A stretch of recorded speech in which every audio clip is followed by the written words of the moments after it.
Most of the game is simulation working.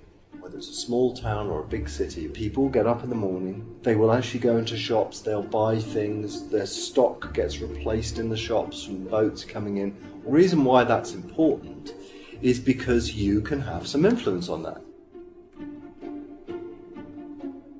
Fable 1 had quite a lot of rich interactions and stuff, but we wanted to take it a lot further. So, like with Fable 1, we use expressions to interact with people. We've given you a much cleaner way of interacting with any of the characters. You can tag them, you can investigate what their opinions of you are, and then you can work with them. You can use your expressions to pull a crowd of people around you, and you can become the funniest person in Albion.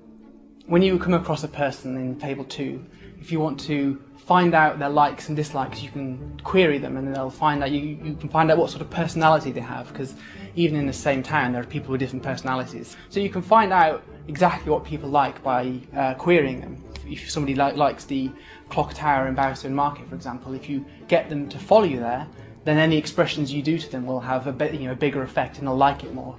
Well, a follower is an NPC who you develop a relationship with by maybe fun or flirty actions, depending on what they like.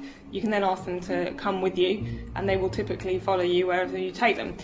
They will comment on what's going on around you. We've got a huge amount of dialogue, and we hope that you'll never really hear repeated dialogue, and they will certainly comment on where you are, what's going on, how they feel. We realised pretty early on that we were going to need quite a varied speech, quite a large cast of actors to get the amount of varied speech that we wanted in the game. In all, there's 45,000 lines of dialogue in the game, which is by far and away the biggest thing I've ever been involved with, and I think probably one of the biggest speech counts of any game there's been yet.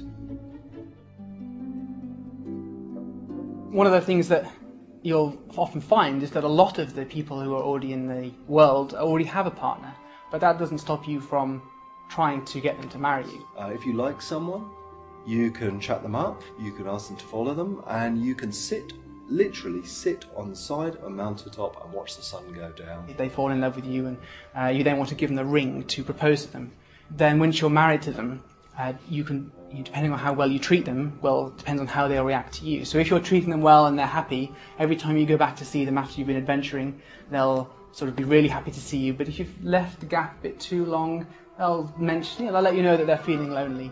Your child will, if you're a good character, will like being good and will talk about how they had fun playing with their kids. But if you're an evil character, your child will talk about how fun it was beating up the other kids and stuff. So, it's people who are more directly involved with your life will reflect who you are.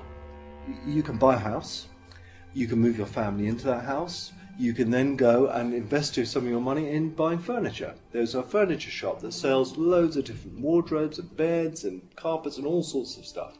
You can redecorate your house. This is not just a hollow experience. Your wife and your children, if you've had any, will really love if you've decorated your house. If you're particularly mean, you can move them into a house, take all the furniture out and sell it.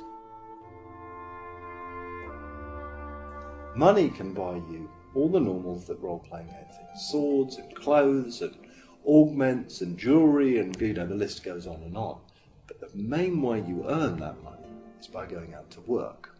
You can be a blacksmith, you can be a woodcutter, you can be a barman. All of those involve a mini game. You can go up to 5 different levels to each of those mini games. You can become a master blacksmith. You can earn up to 1,000 gold for making a sword. Every 5 minutes of real world time, you get income from that property. You carry on getting that gold whether or not you're playing Fable 2. You get up in the morning, turn your 360 on, wham, you'll have 200 gold come up over your head. With that gold, you could buy a stall, rent that out, that starts generating another income. You can build your little property empire up, buy more shops and more houses, and if you own those places, you set the prices in the shops, and those prices affect the economy, which affects the goods coming in, which affects the happiness of the people. You can also, if you want to, take on a life of crime. You can go stealing, you can steal from cash registers, you can break into people's houses at night and steal their goods. You can become an assassin, you can join the Assassin Society, you can go out and kill people. We've done something in Fable 2 which we didn't do in Fable 1. We have detached earning money from questing. You don't earn any money from doing quests in Fable 2. That means that if you are the sort of player that likes to play games as quickly as you possibly can from start to finish, and play through the story from point A to point B as fast as you possibly can, you're going to get to the end of Fable 2 and you're going to be poor, unpopular, and unloved.